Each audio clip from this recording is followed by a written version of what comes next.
So with that, as we look at the nominee descriptions, the first vice chair should be a person of a gender not the same as the chair. So that scratches off the nomination of Kervin Searles. Kervin, are you here today? I didn't see you.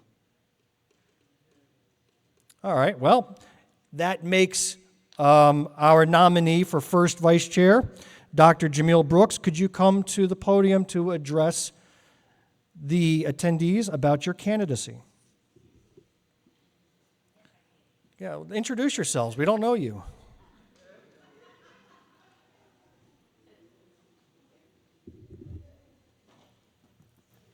I think there's a book called It's Me Again, Margaret. So it's me again. I am Jumelle Brooks, and your candidate for the first vice chair. It's no surprise of where we are as we look at the state of this state and the state of this nation. You see what happens on a national level, but I also want to spend this term focusing on what's going on the local level. Too many elections, we forget the importance of the local candidates that are running, and we allow individuals who are truly incompetent to take seats that they should never have taken in the first place. We have to understand that the Democratic Party is one of the biggest, most diversified entities that roams throughout the state. Each of you have tentacles, or you have the ability to reach into intricate, detailed parts of your communities. And as we continue on this campaign journey, on this journey to protect democracy, we'll be relying on you as members of this party to use those tentacles and your reach to touch the people that we can't touch. We can't be everywhere, but we want to be everywhere. And you've also heard this, word of mouth is everything. And I think as we continue to define our message as a party, spreading that message consistently throughout these streets will help build back the trust and the faith in the Democratic Party.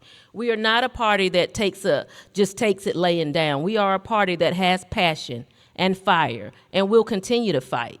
We know that there will be obstacles, but this is a fight that you will fight for the rest of your life. I said on the campaign trail, democracy is a living, breathing thing that has value. And everything that has value must be protected. So why do you not see the value in this? And our goal as citizens of Greenwood, citizens of South Carolina, and citizens of these United States is to continue to fight passionately about our rights to democracy and our rights to exist. And do not take no for an answer. You're not asking for it, you're demanding it. And I think that that is the way we will go from this point forward. It is not a one-man journey. It is something that will take all of us to do. And in the moments that you get frustrated, it is not a time to turn away from a party. It is a time to pour in even more to see how many people we can touch. We have a goal, and we will accomplish that goal. But we can't do it by ourselves. We will have to do it together. Being focused on a message, being consistent in that message, and being very visible and very present in everything throughout Greenwood. Recognize that Democrats are in every organization throughout this city. They may not show up in this meeting, but they're in every organization. So we have a wide reach, and we've got to figure out how to use that wide reach to touch the people we can't. And the last thing I'll say before I take my seat is, as an organization, it's time for us to stop acting as an independent, all on our own in a silo. There are several organizations in these communities that believe the way we believe. And if we take the 50 or 60 Democrats and add them with the 50 or 60 people from another organization, we got 100 or 110 people that's ready to fight the same cause. So it's time for us to find our common allies, bring them together, have these discussions, and fight the same fight and reach the same people. Thank you for allowing me to be your nomination.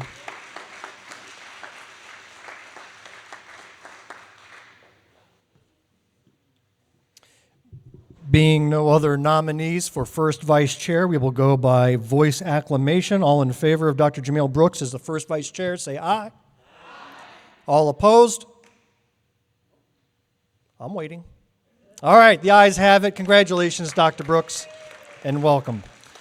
Before we get to second vice chair, I want to acknowledge that we have a beloved member of the South Carolina Democratic Party in Columbia here with us today, the Director of Operations for our party, Jay Parmley. Please rise and let us acknowledge him. Thank you for visiting with us today. He didn't trust that we could run our convention properly, so he's overseeing it, taking notes.